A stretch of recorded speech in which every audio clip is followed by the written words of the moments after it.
नमस्कार प्रेक्षक हो, टॉप 10 न्यूज मध्ये आपलं स्वागत. वळूया आज बातम्यांकडे.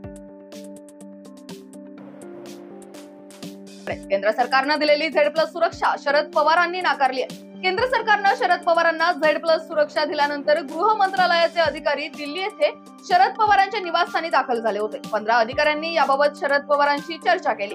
मात्र त्यानंतर शरद पवारांनी Z+ सुरक्षा घेण्यास नकार. आमदार झिशान सिद्दीकी आणि आमदार जितेश अंतापूरकर यांची काँग्रेसमधून हकालपट्टी करण्यात आली आहे. काँग्रेस प्रदेशाध्यक्ष नाना पटोलेंनी ही माहिती दिली. आमदार झिशान सिद्दीकी आणि आमदार जितेश अंतापूरकर यांची काँग्रेसमधून हकालपट्टी करण्यात आली. काँग्रेस प्रदेशाध्यक्ष नाना पटोलेंनी ही माहिती दिली आहे. विधान परिषद निवडणुकीत क्रॉस वोटिंग केल्याचा अंतापूरकर यांच्यावर आरोप होता. ते भाजपमध्ये दाखल झाले तर झिशान सिद्दीकी हे अजित पवारांच्या पक्षात प्रवेश करणार आहेत. संभाजीनगरच्या घाटी रुग्णालयात एका महिलेचा विनयभंग केल्याचा प्रकार समोर आलाय. एक्स-रे काढण्यासाठी आलेल्या महिलेचा 25 ऑगस्टला कंत्राटी कर्मचाऱ्याने विनयभंग केल्याचं समोर आलंय. आरोपी विरुद्ध 3 दिवसानंतर गुन्हा दाखल करण्यात आलाय. राष्ट्रवादी काँग्रेस शरदचंद्र पवार पक्षाचे खासदार डॉक्टर अमोल कोल्हे यांना संगमनेर तहसील कार्यालयातील आस्थापना लिपिक म्हणून काम करणाऱ्या कर्मचाऱ्याने मोबाईलवरून शिवीगाळ करून वादग्रस्त संदेश पाठवल्याची घटना घडली आहे. त्यानंतर नारायणगावच्या पोलिसांनी तातडीने संगमनेर येथे येऊन रात्री उशिरा या कर्मचाऱ्यास ताब्यात घेऊन नारायणगावला नेलंय. सिंधुदुर्गातील मालवणमधील राजकोट किल्ल्यावर उभारण्यात आलेला छत्रपती शिवाजी महाराजांचा पूर्णाकृती पुतळा कोसळला आहे. या घटनेनंतर राज्यात संतापाची लाट उसळली आहे. तसेच या दुर्घटनेनंतर आरोप प्रत्यारोप होत आहेत. त्यातच आता एक मोठी अपडेट समोर येते.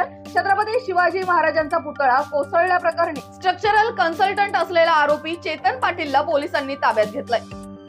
बदलापूरमधील नामांकित शाळेमध्ये 2 शाळकरी मुलींवर झालेल्या लैंगिक अत्याचार प्रकरणात मोठी अपडेट समोर आली आहे. या प्रकरणातील आरोपी अक्षय शिंदेवर त्याच्या पहिल्या पत्नीने गंभीर आरोप केलाय.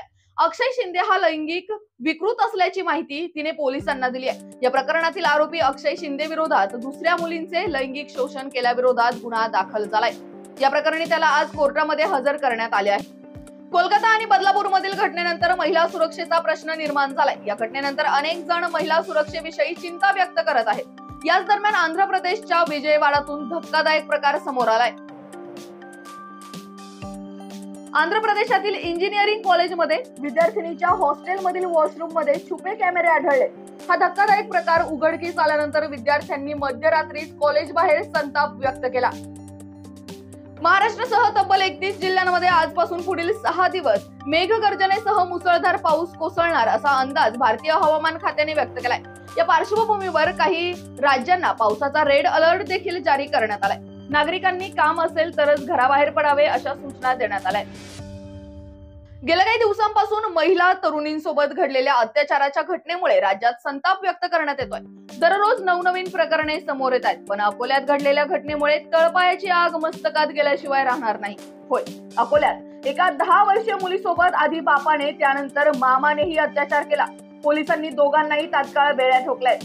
पण या घटनेमुळे अकोलाच नाही तर राज्यात संताप व्यक्त करण्यात येतोय.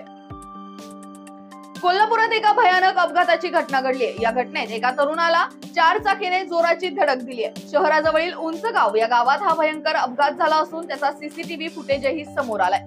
गांधीनगर पोलीस याबाबत तपास करत आहेत.